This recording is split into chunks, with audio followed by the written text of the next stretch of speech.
अमरावतीमध्ये मुसळधार पाऊस सुरू आहे। पूर परिस्थिती निर्माण आहे। हजारो हेक्टरवर शेतपिकांचं नुकसान झालेलं आहे।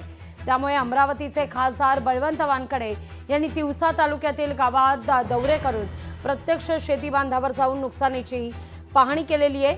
ढगफुटी सदृश आलेल्या प्रचंड पावसामुळे गावकऱ्यांचे या ठिकाणी नुकसान झालेलं आहे। घराचं, शेताचं, मालमत्तेचं नुकसान झाल्याचं पाहायला मिळतंय। काय पोझिशन आहे संजूला आहे ना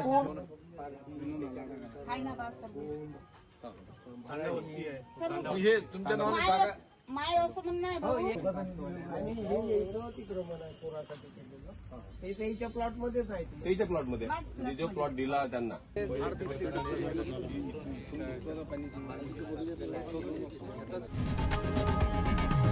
लोकशाही मराठी ऐका, पहा, जागरूक रहा।